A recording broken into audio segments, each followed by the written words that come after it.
Sabi nila, trabaho lang aangat ka rin. Ang tanong, kailan? Welcome sa Shenzhen, lungsod ng bilyonaryo, AI at mga boss na akala mo robot ang empleyado. Dito ang pangarap mabilis, pero ang buhay mas mabilis maubos. Hindi dahil tamad sila, kundi dahil napagod silang lokohin ng sistema. Mantakin mo, alas 9 ng umaga hanggang alas 9 ng gabi sa 6 na araw, napukpukang trabaho. Tapos pag nategi ka sa pagod, salamat sa serbisyo. Kaya may mga kabataan nagsabing anak ng tinapa, pas. Ito ang mundo ng Sanhei Masters. Walang filter, walang pa-impress, real talk lang.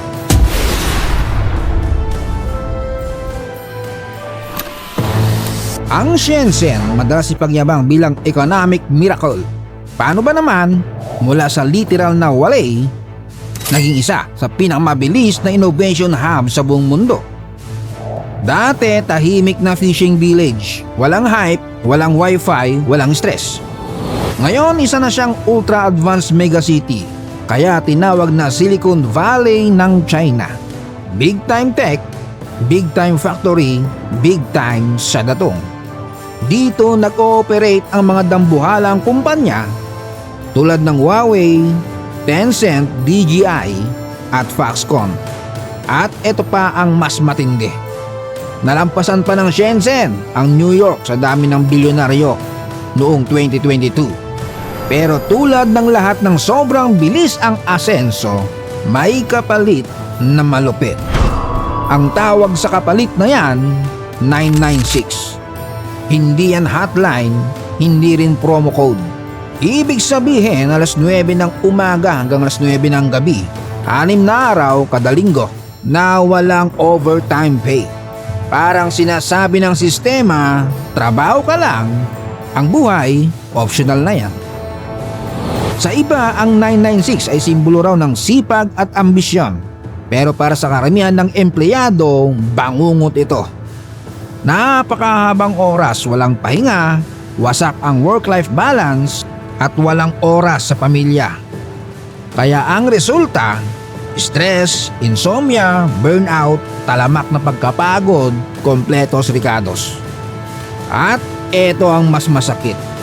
Wala kang ibang magandang pagpipilian dahil sa sobrang higpit ng competition. Takot ang mga empleyado tumanggi sa overtime. At alam ng kumpanya yan.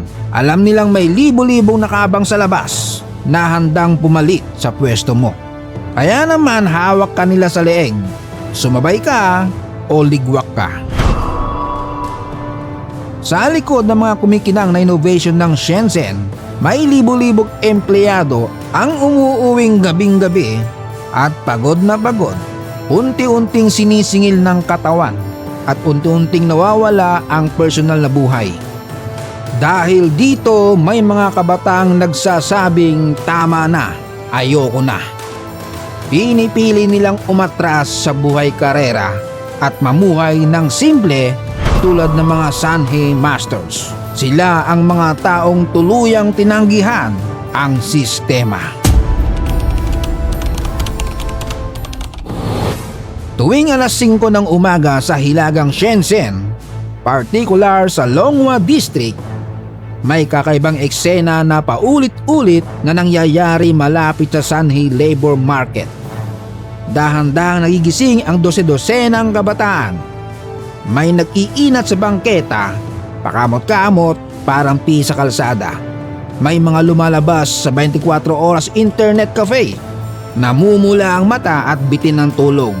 Tapos nun, ayun, takbuhan papunta sa labor market, umaasa makakuha ng isang araw na trabaho. Ganito umiikot ang buhay ng tinatawag na Sanhei Masters, isang komunidad ng migranteng kabataan na may sariling filosofiya. Trabaho ng isang araw, saya ng 3 araw.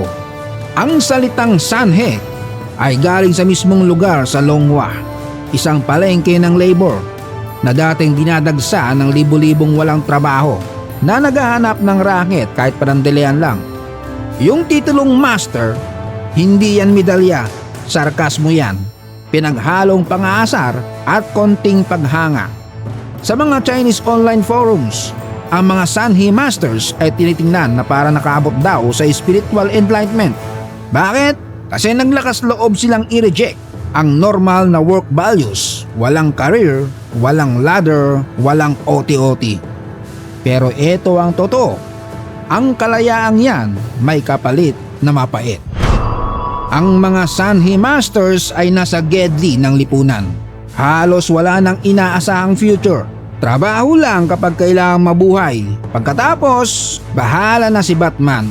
Tambay, laro sa internet cafe, tutulog kung saan abutan.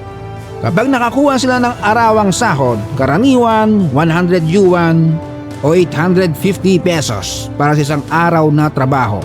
Biglang feeling nila mapera na sila. Ang gagawin, magbabakasyon ng ilang araw. Pero ang bakasyon na yan ay nauuwi sa overnight gaming, instant noodles, sigarilyo, konting sugal, hanggang butas na ulit ang bulsa.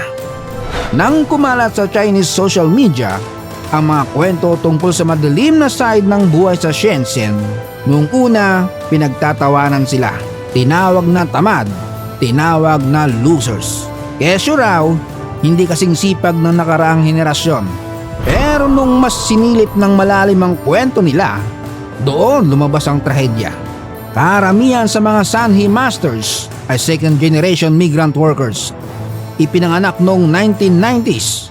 Ang mga magulang nila, mga unang batch ng factory workers noong panahon na economic reform. Umalis sa probinsya para magpakapagod sa syudad. Lumaki ang mga batang to walang gabay ng magulang, maaga silang iniwan sa probinsya habang nagtatrabaho ang nanay at tatay sa pabrika.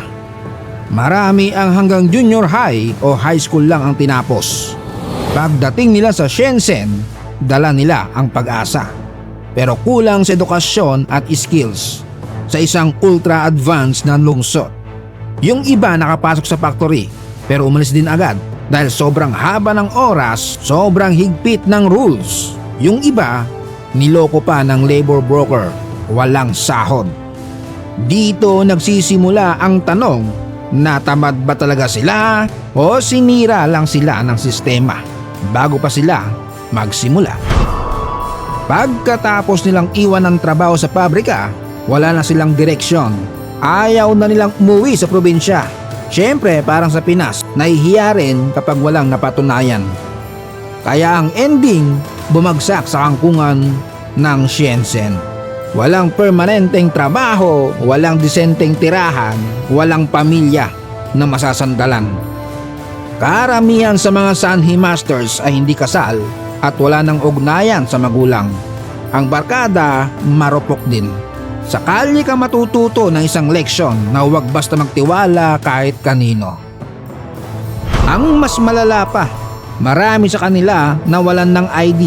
Yung iba, ibinenta pa para magkapera. Ang masakla pagkatapos ibenta ang ID nila, pangalan nila ang ginamit sa peking kumpanya o illegal loans. Bigla kang may utang kahit hindi mo alam.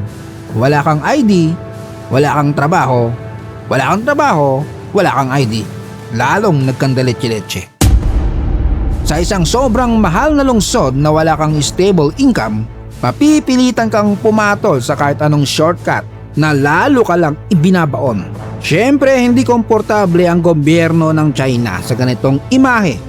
Para sa kanila, sinisira ng Sanhe Masters ang reputasyon ng Shenzhen bilang success story. Kaya ayon sa mga ulat, sinensored ang content tungkol sa Sanhe. Binura ang discussions, winasak ang online groups dahil daw sa pagpopromote ng katamaran at negatibong pag-iisip. Kumilos na ng todo ang gobyerno ng Shenzhen. Diretsong crackdown, niregulate ang Sanhe labor market, inaresto ang illegal job brokers, giniba ang mga mumurahing tulugan at pansamantalang mga tuluyan. Ang goal, ikalat ang mga tambay, paalisin ang mga walang trabaho, burahin ang eksena. Naglagay ang gobyerno ng mga official job service centers, kunwari para tulungan ang mga kabataang to na makahanap ng disenteng trabaho. Sa totoo lang, gumanda ang itsura ng lugar. mas malinis, mas ligtas, mas presentable. Pero kapalit nito, nawala ang espasyo ng mga Sanhe Masters. Isa-isang nawala ang tambayan nila. Wala nang lugar para magtipon.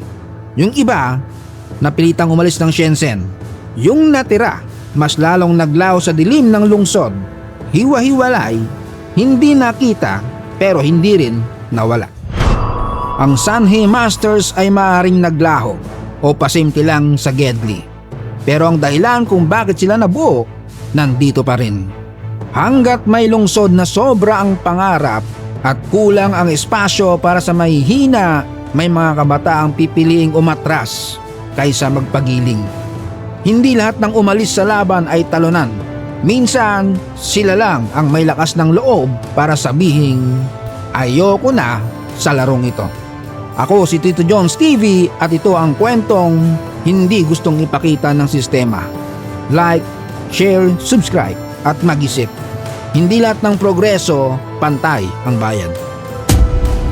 Shout out Aba Barbasa from Bacolod City, Jelmar Lanang, Bertsky Buisang from Zamboanga del Norte, Adriano Fabilani ng Montalban, sa Angeles City, Pampanga, Alpha Cavaro, Pampang Chapter, Elma Obispo na nasa Hong Kong, kay Daddy JR at kina Hestia and Sigmund Malakas from Maria Teresa, ay Zilag ng Polomolok, South Cotabato, Tess Grisenia from San Diego, California, Carl Dumindin ng Malaybalay, Bukidnon, Pagala PH Walking, The Rain Go Adventure, Igloria Family from Kidapawan City, at kay Hildayu na nasa California. Salamat sa panonood, hanggang sa muli.